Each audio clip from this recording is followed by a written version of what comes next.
Good morning, it's James. Hey, I hope this message finds you and your loved ones peaceful, thriving, and well. And I really want to have this message sink deep into your heart. As we move into the holiday season, research shows this can be one of the toughest times as well as one of the most wonderful times of the year. And tough because a lot of memories, loneliness, stuff.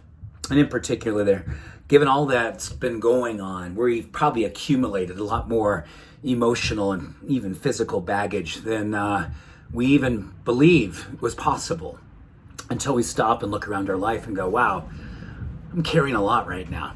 So I want to talk to you about something this time of the year that's also really, really interesting. There tends to be an onslaught of we'll call it introducing of habits that don't serve us.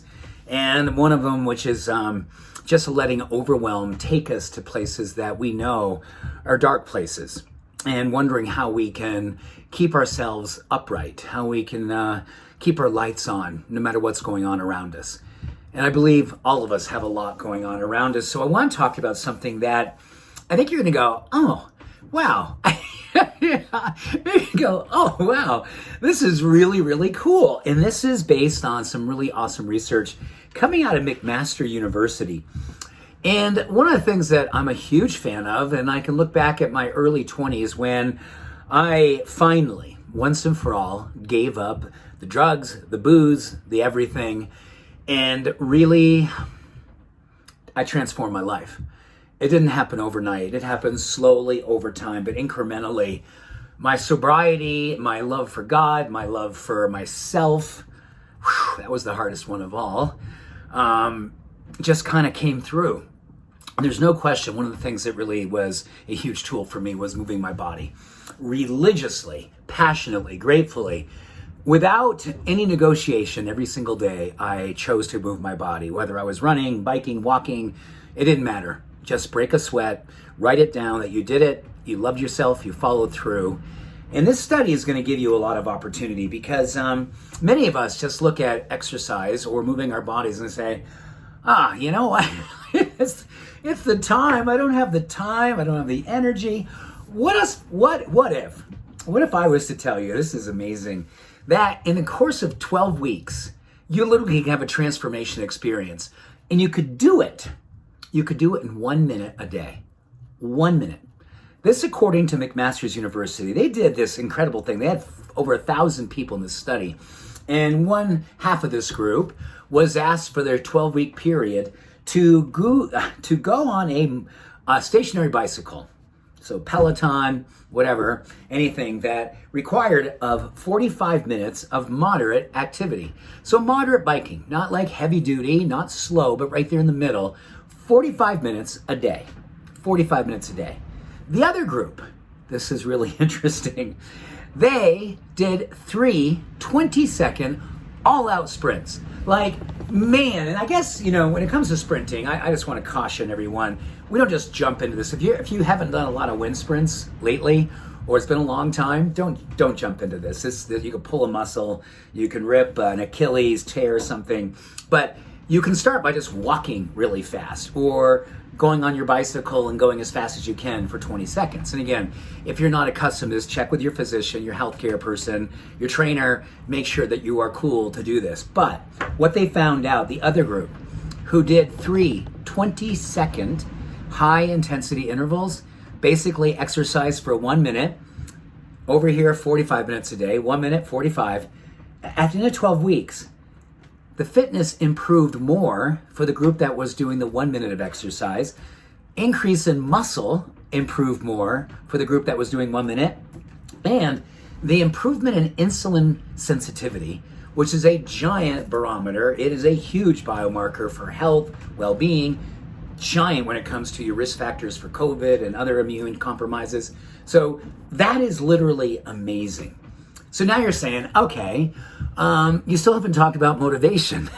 So what about the motivation, James? Well, the University of Michigan did a study on motivation and why it is that if we choose to move, what is the thing that we can connect it to that is going to help us to every single day to move our bodies?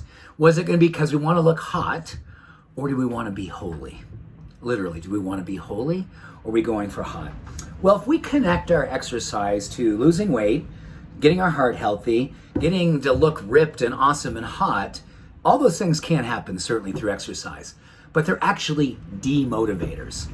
The number one motivator was simply feeling good. That you knew after the walk, after the run, after the bike ride, after whatever activity you did, you had the neurochemistry that connected to your emotional augmentation of possibility. You just felt better about yourself. And I can tell you, back in my 20s when I did not feel at all good about myself, movement, as Jack LaLanne said, all motion creates positive emotion. I'll never forget the first day that I rode my bike a little ways and ran out of gas. Pushed my bike home. Whole way home feeling people driving by me. I'm pushing my bike. I'm toast. And embarrassed, ashamed. I just want to hide. I was like, I'm never doing that again. Man, a loser. Then I got home and I was throwing water on my face. And I looked in the mirror and it was like I saw myself with this original soft sense of compassion, acceptance. And tears came down my face. And the next day, as I looked at my bike sitting in the corner of the garage, I said, I'll do that again. I can say with no ego, but with absolute gratitude. Life-saving gratitude. I haven't missed movement in over 30 years. Well over 30 years. Every single day I find something to do. All motion creates positive emotion. Give yourself the opportunity to connect your self-care to your own social activism. Let it help to buoy you up through all kinds of experiences.